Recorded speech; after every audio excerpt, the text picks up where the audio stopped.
tal? Muy buenas noches, bienvenidos a Noticias 22. Qué gusto iniciar esta semana del noticiario dedicada en su mayoría a la Feria Internacional del Libro de Guadalajara. Ya saben que la mejor cobertura de este encuentro la tienen aquí en Noticias 22, aquí en Canal 22. Qué alegría estar con mis compañeros Rafael García Villegas y Huemantzin Rodríguez. Tenemos muchos contenidos, Hueman, tenemos un invitadazo que en vivo va a estar con nosotros. Así es, Laura. ¿Qué tal, amigos de Canal 22? Bueno, este fin de semana estuvo bien movido porque comenzó la Feria Internacional del Libro, que hemos transmitido, como siempre, en fin de semana a través de la señal de Canal 22 y también por las redes sociales de la Feria Internacional del Libro de Canal 22. Rápidamente, esto es parte de lo que vamos a hablar hoy. No digo más detalles. Rafael, ¿con qué empezamos? Oye, estoy sorprendido, ¿no? Vas y ya tienes los libros. ¿Cómo le haces, Juanman?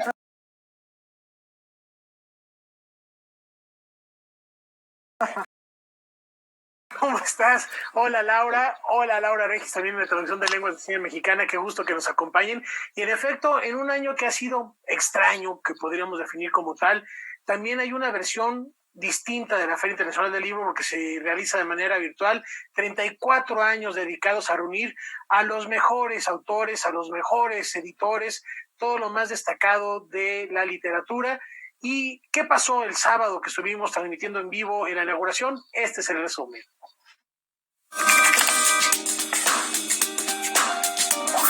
Con una dedicatoria a la memoria de las víctimas de la pandemia de COVID-19 y al personal de salud, inició la 34ª edición de la Feria Internacional del Libro de Guadalajara en formato digital. El presidente de la FIL, Raúl Padilla, se refirió al otorgamiento del Premio Princesa de Asturias 2020 a la FIL, y el cual la reconoce como uno de los espacios más importantes para quienes leen y escriben en la lengua de Cervantes. Queremos que la FIL siga siendo el fenómeno literario universal y el gran foco de proyección de la lengua española que la Fundación del Premio Princesa de Asturias consideró como méritos para otorgarle su galardón en Comunicación y Humanidades este año. Raúl Padilla describió esta edición digital de la feria como un ensayo para el futuro y recapituló algunas de las secciones, como Fil Pensamiento, Fil Niños y Jóvenes y Fil Ciencia. De igual modo, se refirió a los galardones que tradicionalmente la feria otorga durante sus días de actividad, como el Premio Fil de Literatura y Lenguas Romances, que en este año reconoce a la obra de la escritora portuguesa Lidia Jorge, y el Premio Sor Juana Inés de la Cruz a la escritora argentina Camila Sosa Villada, así como el homenaje al recientemente fallecido creador de Mafalda, Quino. Refrendó el papel de la FIL ante varios momentos. La FIL nació y se ha consolidado a pesar de muchas cosas, sí, pero nunca en contra de personas o instituciones. A pesar, por ejemplo, del escepticismo de quienes dudaron de su éxito en un país como el nuestro,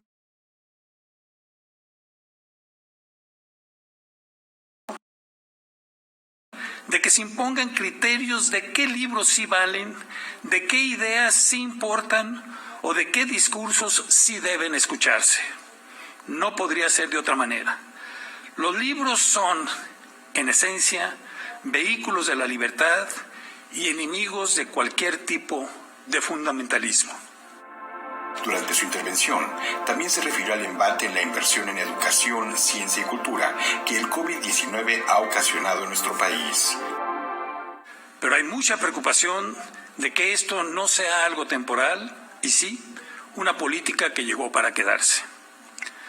Aún hay tiempo para reconsiderar y seguir el ejemplo de otras naciones que han activado fondos de emergencia y planes especiales para proteger la educación, la ciencia y la cultura. No hacerlo así y dejar que sufran los efectos directos de las crisis compromete el desarrollo del país y hará más hondas sus desigualdades sociales. Desde aquí, y a minutos de comenzar nuestra feria, que ha mostrado que la cultura es un recurso estratégico para el desarrollo, refrendamos nuestra esperanza de que en verdad se logre una transformación como la desea y merece nuestro país. Hace unos días, respecto al debate sobre el espíritu crítico de esta feria, leí un maravilloso artículo del editor Luis Jorge Arnau que lo encabezaba diciendo: ando entre encanijado y desilusionado por ciertos comentarios presidenciales ahora contra la Feria del Libro de Guadalajara. A lo que yo le diría a don Jorge, después de haber leído cientos de comentarios similares, que cuando alguien critique la FIL, no hay que enojarse ni desilusionarse, simplemente hay que enfilarse. Y así la FIL se defendió solita, y así, enfilados todos, la defendieron ustedes. Gracias por todo su apoyo y solidaridad. La Feria Internacional del Libro de Guadalajara ofrecerá su programa de actividades en línea del 28 de noviembre al 6 de diciembre. Noticias 22, Víctor Gaspar. Bien, hay parte de la inauguración y como ya se anunciaba desde agosto, Lidia George recibió el Premio Phil de Literatura en Lenguas Romances 2020 por su destacada trayectoria como autora de una amplia colección, no solamente novelística, sino también poética, ensayística y teatral. Y en México está esta que es la novela que se puede encontrar absolutamente en todas las librerías, editada aquí en México. Ha sido un momento de suspensión en la vida. Con un jurado compuesto por Mario Berengi, Ana Caballé, Luminita Marco, Anne-Marie Métayer, Rafael Olea Franco, Javier Rodríguez Marcos y Regina Silverman, el pasado 26 de agosto de 2020, el Premio Phil de Literatura en Lenguas Romances fue concedido a la escritora portuguesa Lidia Jorge. Por la altura literaria con la que su obra novelística retrata el modo en que los seres individuales se enfrentan a los grandes acontecimientos de la historia. Considerada Lidia George como una de las principales autoras y autores en lengua portuguesa por una obra no solo novelística, sino también poética, ensayística y teatral, y con una notable proyección internacional, Lidia George consiguió el respeto unánime de la crítica con su estremecedora novela A costa dos murmurios, publicada en 1988. Para su discurso, Lidia Jorge eligió evocar el recuerdo de una anciana que conoció en su muy temprana juventud, una narradora innata cuyas historias y poética trascienden en la memoria de la escritora. E tenho a certeza de que essa experiência me ensinou o essencial sobre a capacidade de transfiguração que preside a espécie humana. E penso nela e no mistério do tempo que determina a vida de cada um e como ele nos ata às circunstâncias sujeitas ao correr da história e das datas. Maria da Encarnação foi alguém atravessado por fulgor poético, que não teve a felicidade de conhecer a maravilha que são os livros. Merecia ter ido à escola, ter aprendido a ler e a escrever, ter tido acesso aos poetas da sua pátria, ter lido Camões, Vieira e Pessoa, ter lido a Ilíada, a Odisseia, a Divina Comédia, Dom Quixote, porque tal como no povoado de Comala, ela também conhecerá a força da prepotência e a ofensiva divisão das classes. Sabia como as mulheres eram obrigadas a ser mudas e impotentes como as sombras.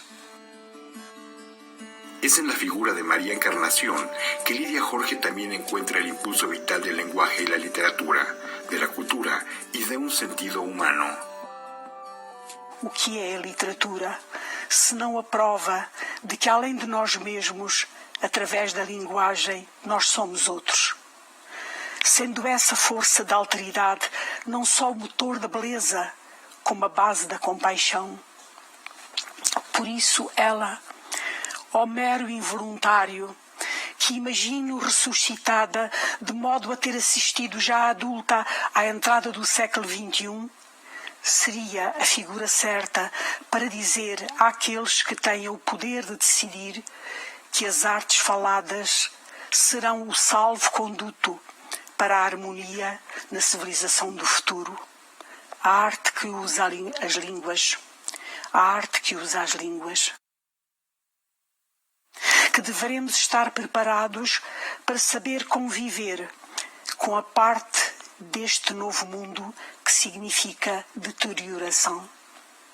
Que devemos estar preparados para a síntese das duas culturas e não para a sua disjunção. Preparados para não deixar que a nova cultura tecnológica expulse de nós o que foi conquistado por poder da arte e civilização do livro. En su discurso desde Lisboa, Lidia Jorge también reivindicó el poder de la literatura, imaginando a María Encarnación en comunión con los libros. Compreenderia como essa escultura de papel que fala sem ruído é um objeto perfeito. Muito mais perfeito do que as sondas que vão a Marte e rondam Neptuno, teria dito ela. Mas estas também seriam as palavras que eu mesma gostaria de ter proferido aí, no sítio próprio, perto das infindáveis filas de jovens que visitam, como em nenhum outro lugar da Terra, a Feira do Livro em Guadalajara. Muito obrigada. Noticias 22, Víctor Gaspar. Previo a esta ceremonia, Víctor Gaspar tuvo la posibilidad de platicar con esta autora, con Lidia Jorge o con Lidia Jorge, como sería la pronunciación más cercana al portugués, a su lengua original, pero bueno, en español la conocemos de muchos años como Lidia Jorge. Vamos a ver parte de la conversación que tuvo con nuestro compañero. La lengua portuguesa, representada en la obra de Lidia Jorge, es la distinguida en 2020 con el Premio Phil de Literatura en Lenguas Romances. Para la autora, la literatura es el campo de encuentro y reconocimiento entre los hablantes de estos idiomas, asentados en el Mediterráneo y extendidos durante un periodo colonial, con un pasado a veces dramático. Hoy intentamos hacer las paces con ese tiempo. Queremos seguir adelante. La literatura es el lugar del encuentro. Entonces, que todos estos 30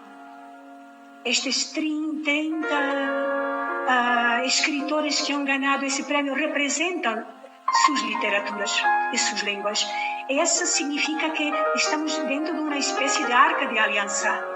Y para mí es muy, muy tocante, muy emocionante que me han reconocido como con el valor necesario para ser parte de esa cola inmensa de 30 escritores de lenguas romances. Para mí es un honor, verdaderamente. En sus novelas, teatro, poesía y crónicas, Lidia Jorge ha explorado el entorno íntimo y cotidiano de la existencia humana, vinculándolo a la vez al devenir histórico y la importancia de la memoria preservada en la tarea literaria. Con mi edad he atravesado un tiempo de transformaciones tan intensas, que yo quiero, toda mi esperanza es dejar algunas páginas para, primero, que la gente, que pueda hablar para la gente de mi época, para desocultar los sentidos del mundo que atravesamos, que estamos pasando, y después dejar algo de memoria para el futuro, para decir, fui así. Cuando era niña, he sido testimonio de el abandono de los campos del sur de Europa, sobre todo del sur de Portugal, y la gente pasaba a otros continentes. Y ha sido un momento caer por tierra las casas de la gente que abandonaba. Tengo la idea de conozco el principio y el fin de los sueños, porque viví ese momento de transición. Su labor en la educación secundaria en África, primero en Angola entre 1968 y 1970 y posteriormente en Mozambique entre 1970 y 1974, la hicieron testigo de la guerra colonial portuguesa, experiencia que ha permeado su obra. He vivido un otro momento absolutamente marcante que ha sido la guerra colonial. La guerra colonial, que era una guerra injusta, una guerra contra los tiempos históricos en los años 70 del siglo XX, era una guerra completamente injusta contra los países que tenían el derecho de ser autónomos. los portugueses, que eran un imperio, nos decíamos un imperio vasto, pero éramos pobres de pedir. Entonces, esse contraste entre el poder real y el poder irreal, el poder imaginado, que no tenía una correspondencia exacta, nos hacía hacer tragicómicos. A la geografía colonial que defiende límites territoriales, conquistas y luchas emancipatorias, Lidia Jorge opone el poder de la literatura como el espacio de liberación. La literatura, cuando hecha por grandes espíritus, en general espíritus libres, libera siempre.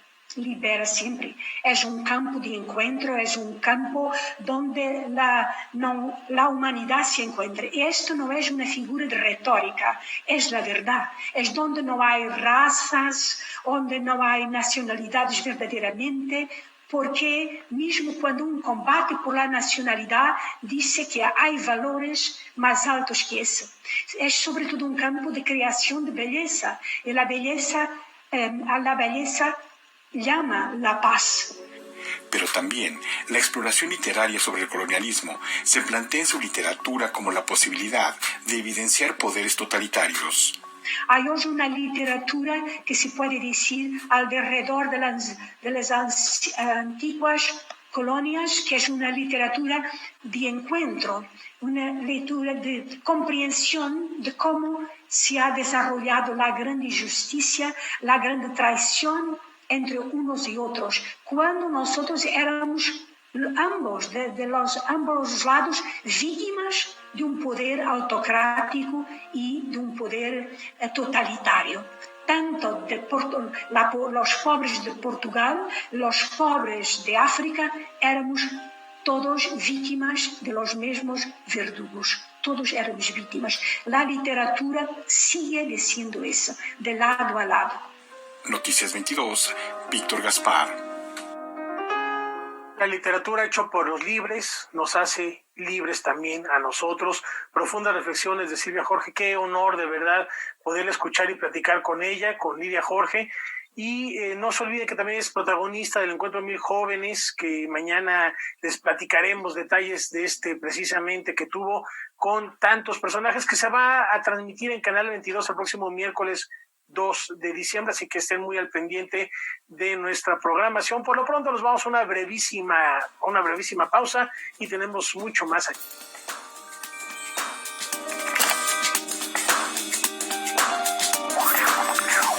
Un verdadero atleta es el que se supera día a día, vence todos los retos y se mantiene saludable y lejos de las adicciones. La mejor combinación es estar cerca del deporte y de la familia, en equilibrio de cuerpo, mente y espíritu, para conseguir tus metas. Para un verdadero atleta, su principal reto es mantenerse concentrado, nunca dudar poniendo su espíritu y voluntad de campeón ante todo, con razón y corazón por toda la nación, juntos por la paz. Yami, qué bueno que viniste. Tenemos tantas cosas que platicar. Oye, pero te ofrezco algo. ¿Quieres un té o un cafecito? El té es una bebida saludable. Sin embargo, por mi piel reseca, creo que puedo obtener más vitamina B5 de un cafecito.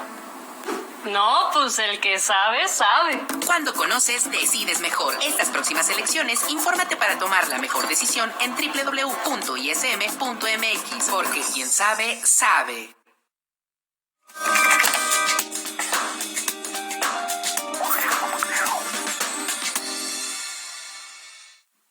Continuamos aquí en Noticias 22 con muchas de las cosas que están ocurriendo en Guadalajara en esta Feria Internacional del Libro. Ian Bruma y Enrique Krause se reunieron durante la Feria Internacional del Libro para reflexionar en torno a la pandemia de la COVID-19 y la urgente necesidad de tener acceso a la información veraz. En el marco de la FIL Guadalajara, el coloquio Muro a Muro 2020, el desorden postviral, presentó a la mesa titulada El virus como metáfora, una conversación entre el escritor holandés Ian Bruma y el historiador mexicano Enrique Krause. La charla inició con la reflexión del virus como dispositivo de teorías de conspiración, desde las cuales se han planteado diversos orígenes de la pandemia, incluso la afirmación de que esta es una farsa.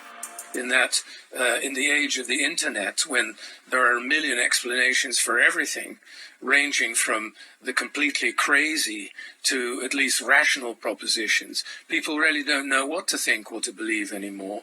And so you get, paradoxically, a similar effect to living in a society with no access to clear information. And so theories about the virus have become like viruses themselves, except that in many ways they are much more dangerous.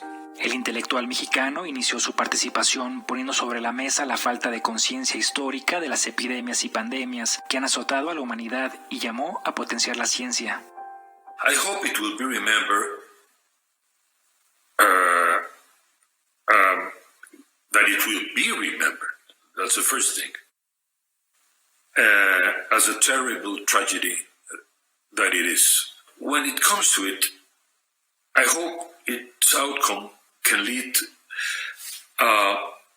to a great leap in our respect of science and the prestige of science in a time when even the value of science has been put in doubt by populist politicians. De acuerdo con Ian Buruma, el uso del cubrebocas y una mayor obediencia a los gobiernos ha dado ventaja a los países orientales en el control de la pandemia.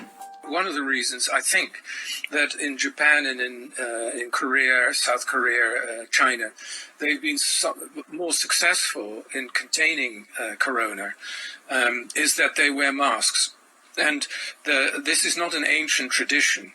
The Japanese began to wear face masks when they had colds to stop spreading their cold to other people on public transport and so on. Since 1918, it's a legacy of the flu epidemic. I suppose the other reason is that there is in some countries, a greater trust in the authorities. In some countries, perhaps also more inclination to social conformity. El intelectual neerlandés dijo que el aparente éxito de los gobiernos orientales autoritarios es la mayor amenaza que enfrenta el mundo democrático. It's clear that the alternative superpower to the United States, which is China, is using their apparent success in controlling the virus as a kind of advertisement for authoritarian government. And the idea is we can take decisions, we can make our citizens obey the rules, we're more efficient, and look at these messy democracies where everything is running out of control. And this shows that an authoritarian capitalist system is better than a liberal democratic one. That's one, in a way, threat to our trust in Western, well, let's not say Western, in liberal democratic institutions. Para finalizar, el historiador mexicano expresó que la polarización que existe en México ha impedido el debate público en torno a la pandemia y acusó de criminal el trato hacia la ciencia por parte del gobierno mexicano. Well, before being a metaphor, the virus is a virus. The pandemic is a pandemic. What we need is information. What we need is science. What we need is responsibility. What we need is public debate. We are lacking those four crucial elements in today's Mexico. Noticias 22, Omar Vera. Y también dentro de este mismo coloquio de muro a muro participó el filósofo y sociólogo alemán Hartmut Rosa, quien replantea el término de globalidad. Vamos a ver cómo lo explicó. Víctor Gaspar nos comenta. En el mismo sentido que las condiciones de la pandemia de COVID-19 acuñaron el término nueva normalidad, el concepto de globalidad también se ve replanteado. La idea de un mundo hiperconectado de manera vertiginosa a través de los intercambios comerciales, las migraciones humanas y vinculaciones tecnológicas se ve hoy modificada por el confinamiento y por medidas nacionalistas con poca coordinación regional y global. Así lo estima Hartmut Rosa, quien participa en la conferencia Nueva Globalidad. the reactions are very nationalistic, right? They're very state-centered, nation-state-centered, because you saw that the UN, even the World Health Organization, has a hard time to come through. There is not much coordination on a global level, and even if you look at something like the EU, the European Union, actually even within the EU, borders were closed, right? And nation-states were kind of, at least in the first reaction, retracting. Parte de las investigaciones de Hartmut Rosa se centran en la idea de la aceleración social, aceleración que también se ve replanteada de manera paradójica, pues el confinamiento detuvo muchos de los desplazamientos locales, regionales y globales, pero a la vez digitalizó mucha de esa actividad. Making us almost inert, so unmovable. But on the other hand, of course, it's kind of creating a huge fast-speed digital communities. So the situation resembles what Paul Virilio, the French author and writer who has written a lot on speed, predicted in 1980. Right? He said the end result of the digital developments and of human developments will be a mixture. He calls it frantic standstill, right? So it's kind of I'm in digital. There is digital speed up while there is physical slowdown, and this of course changes our conception of time and place. El avasallador vértigo del mundo moderno, hoy ausente, también tiene un impacto en la percepción y el vínculo del individuo con el mundo. Then, of course, you have a lot of time, but this time is devalued, and that just feels very bad and it's very threatening, right? But and I think modernity really lives by the desire and by the power to increase the horizon of what is available and attainable and accessible, spatially and temporally, right? So we wanted to travel faster. Another big difference is that normally when we are in one room together, then we share a common sense of the environment, right? And when we do it screen to screen, we have to block this out, right? I have to completely forget my environment because it's completely irrelevant to you, and it's the other way around for you, right? So I think actually my observations are, and I'm trying to back it now by empirical research, this feels physically very stressful and also kind of draining, right? You're very tired at the end of such a day. La velocidad y el espacio global, suplidos por el confinamiento, dan también cabida a la modificación del vínculo esencial de la vida, la respiración, que es relevada por la amenaza del virus y del otro. And the basic process of this is really breathing, because I breathe in the world and I breathe it out. This is the way, the most basic way, the physical way I'm connected to the world. And COVID has really made it very, very obvious, right, that this is now endangered. I have to wear a mask. I cannot trust the world which I take in. The world is a danger to me. It might kill me. And I'm a danger to the world. So it's a kind of almost habitualized. It's a physically felt suspicion that the world has become dangerous. And that, of course, also creates, that's a breeding ground for conspiracy theories, right?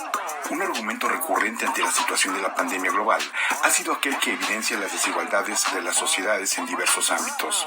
Los procesos de democracia, gobernabilidad y legitimidad de las naciones del mundo no han estado exentos de la crisis. We have very clear data which says that in those countries where there was relatively strong and successful reaction to the COVID crisis, the levels of trust in government have gone up actually very strongly. Like, while in those countries where, in particularly to name Great Britain, the United States, and Brazil, right, at least for a long time, it might change now in Brazil, but from the data which is available, where there was denial of the crisis from the top, now the rate of agreement with the government has gone down very drastically. Noticias 22, Víctor Gaspar.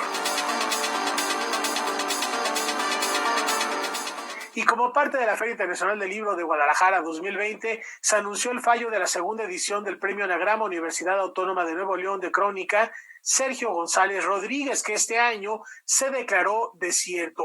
La decisión se refiere no solo al hecho de que ninguno de los 5 originales recibidos para participar en la convocatoria cumple con las características requeridas para el galardón, sino también a la toma de conciencia de la complicada situación actual causada por la pandemia de COVID-19.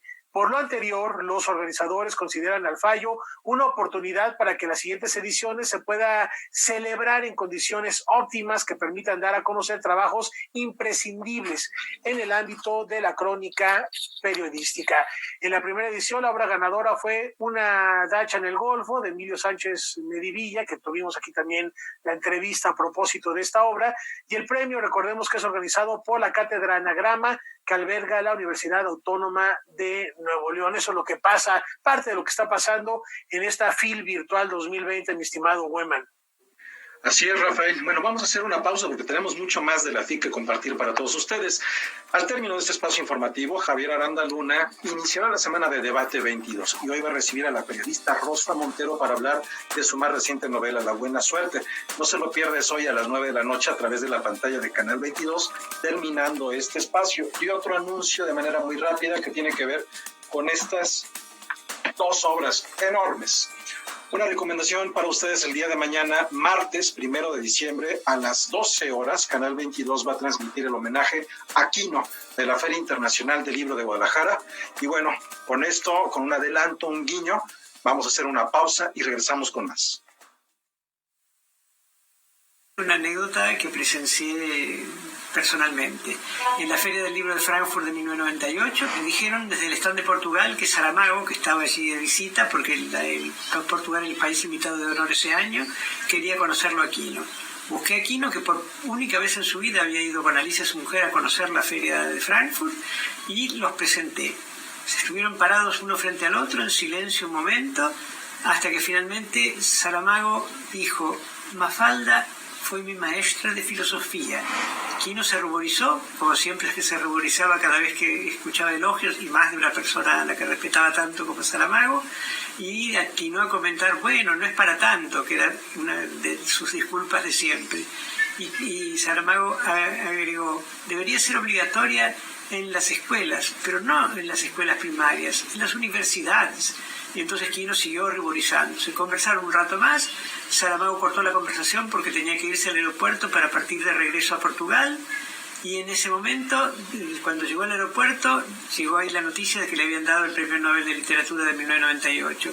O sea que Quino fue el último entrevistador de Saramago antes de que fuera Premio Nobel, un premio muy justificado.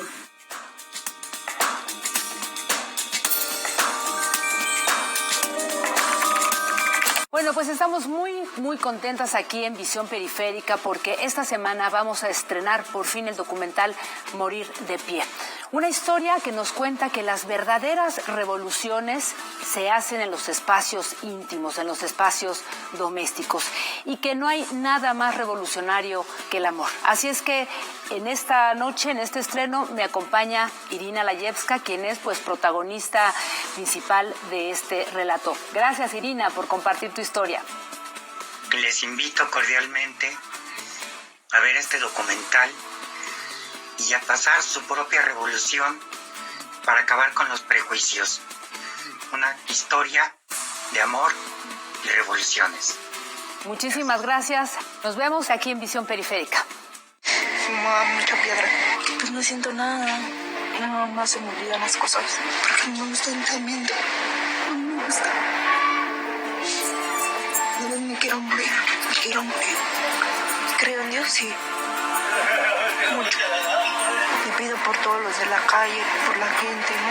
Por mi familia, ¿no? Por mis hijos, que los cuiden mucho. El mundo de las drogas no es un lugar feliz. Busca la línea de la vida, 800-911-2000.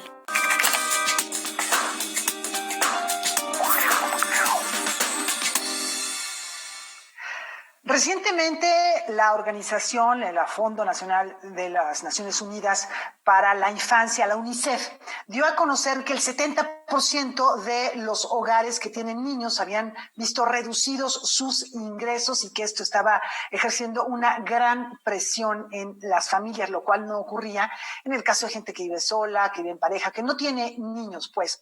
Bueno, esto es muy preocupante en nuestro país porque esta presión se traduce muchas veces en falta de cuidado, en disminución de tiempo, de recursos para la educación, para la convivencia con los niños.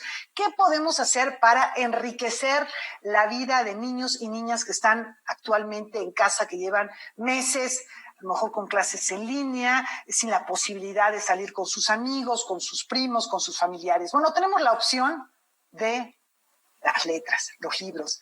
El escritor Francisco Hinojosa, quien ha dedicado gran parte de su literatura justo a los más pequeños de la casa, está con nosotros en vivo para darnos su punto de vista. ¿Qué podemos hacer, Francisco? ¿Qué recomendarías para que se haga mucho más amable esta espera, este confinamiento, la relación entre padres, hijos, entre hermanos, sea mucho más valiosa que lo que pueda estarse perdiendo a lo mejor en términos de economía, de empleo de los padres? Hola, ¿qué tal? Gusto de estar aquí con ustedes. Y ciertamente acabo de escribir un libro y aunque la idea surgió hace muchos años, se llama Mis padres son lo máximo, tiene que ver con esta convivencia familiar en un núcleo muy pequeño. Son dos padres, un niño y que viven en un espacio muy reducido. Él quiere tener una fiesta, pero pues no caben más que dos amigos, entonces tienen que hacerlo de otra manera. Y lo que quiero dar a entender en no da a entender, vaya, lo que quiero exhibir en este libro, que son 10 cuentos, es que la convivencia familiar puede resultar muy placentera. Y eso además lo digo porque sí tuve unos padres que fueron lo máximo. Bueno, mi madre sigue viva y sí es lo máximo, sigue siendo lo máximo.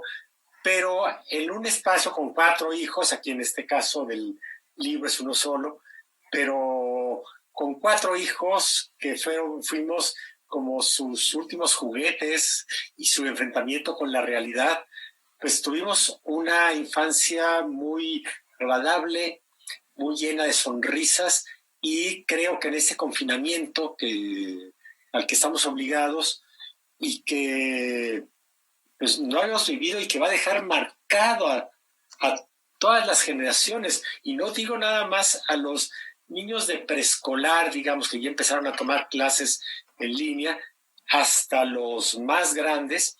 No habíamos tenido nunca esa experiencia llevamos casi para un año de estar confinados y de tener que estar conviviendo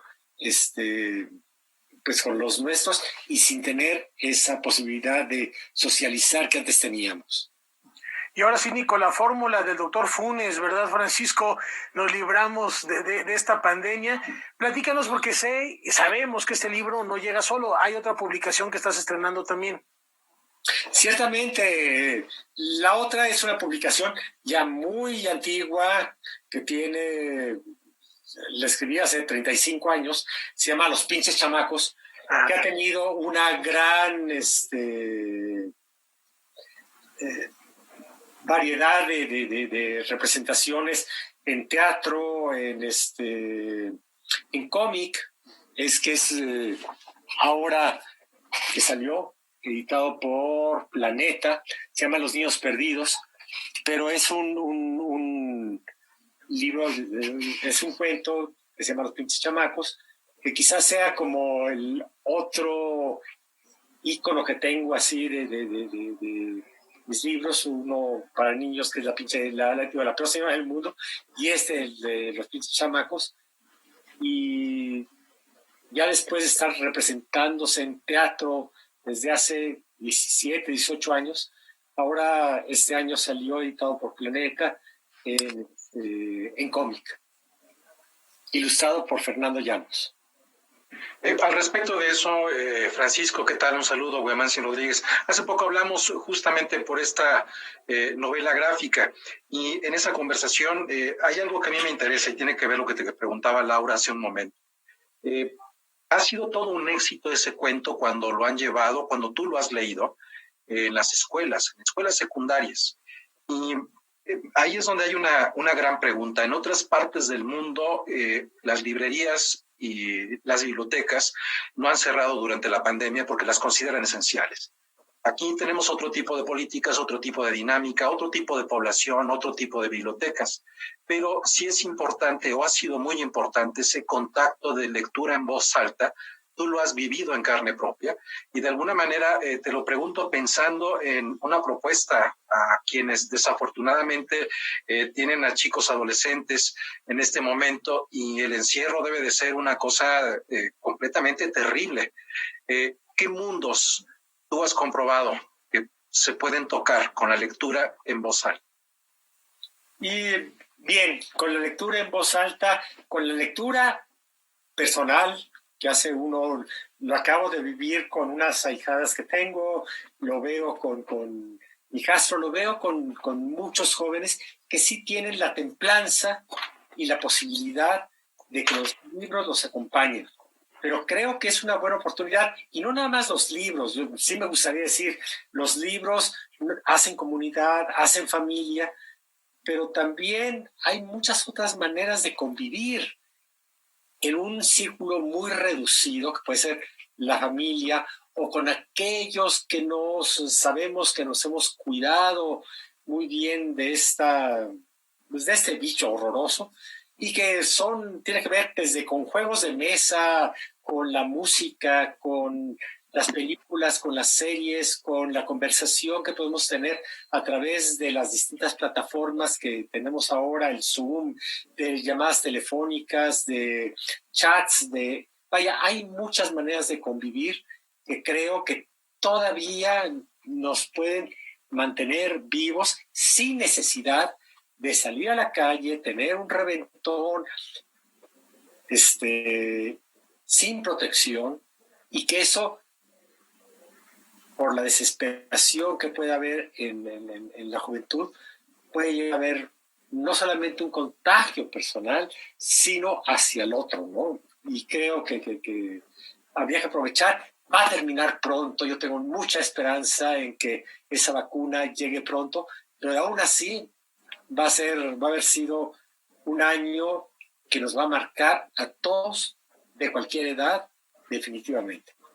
Pues aprovechemos, mi querido Francisco, para darnos hoy un abrazo virtual, seguir tus sabios consejos que nos planteas a través de estas distancias que nos están marcando como una generación, sin importar la edad, me refiero a generación global, y esperamos pronto podernos reencontrar físicamente y celebrar en persona. Francisco Hinojosa, qué honor tenerte aquí, muchísimas gracias por habernos acompañado. No, muchas gracias, sí, gracias por la invitación y saludos a quienes están escuchando también. Muchas gracias, Francisco Hinojosa. Y nosotros nos vamos a la pausa precisamente con la presencia de la colección Vindictas de la UNAM allá en la FIL, o aquí en la FIL Virtual 2020 con las cuentistas latinoamericanas. Con esto, un corte.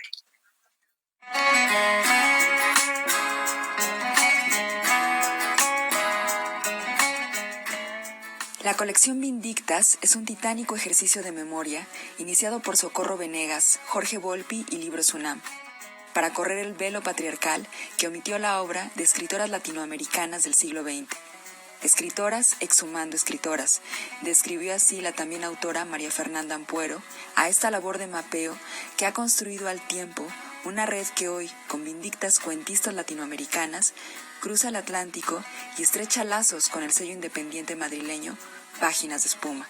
Su editor, Juan Casamayor, y Socorro Venegas antologan esta última entrega.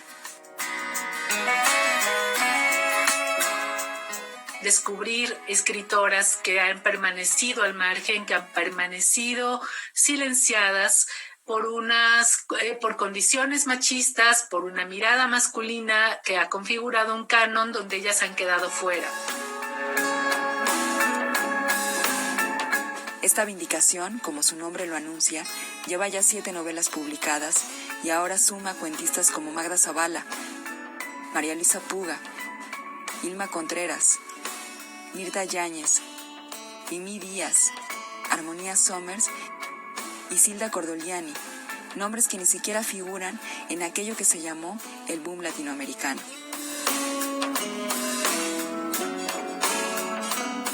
La pregunta que aquí debe ocuparnos es si de verdad hemos leído la mejor literatura latinoamericana del siglo XX. Ni todo lo que brilla es oro, ni todo lo que explota hace boom. Es decir, no todo lo que se escribió hizo boom.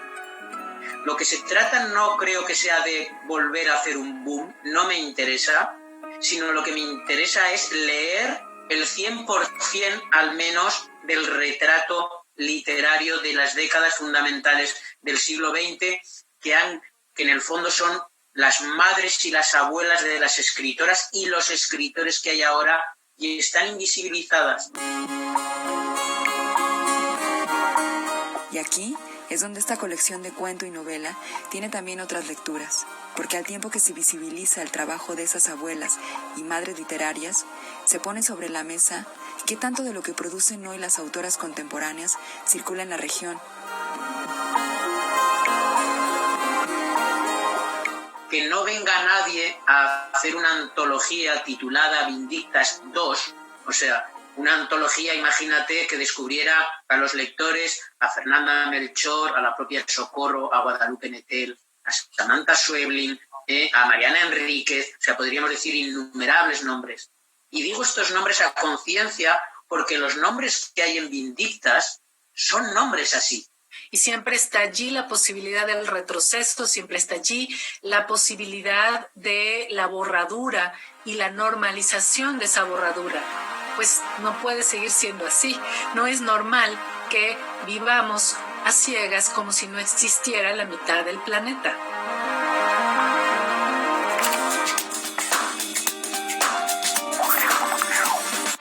Letras, literatura, música, cine, arte, teatro y ciencia en la reunión editorial más importante de Iberoamérica. Más de 300 escritores de 38 países, 3 premios Nobel. La oportunidad de ver y escuchar a tus autores preferidos, así como a los profesionales del libro y la industria editorial. Feria Internacional del Libro de Guadalajara. En su edición número 34, por primera vez de forma virtual, del 28 de noviembre al 6 de diciembre, por Canal 22. La cultura se ve en todas partes. Si la buena suerte se hace, la buena literatura también. Los invito hoy a que nos acompañen con Rosa Montero, una de las escritoras más importantes de Hispanoamérica, para que nos diga por qué. Hoy, 21 horas, en el marco de la Feria Internacional del Libro de Guadalajara, 2020.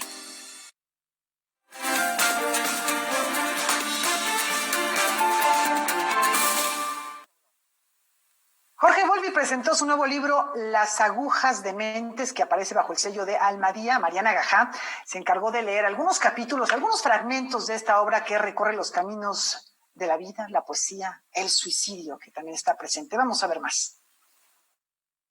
Nivada presenta.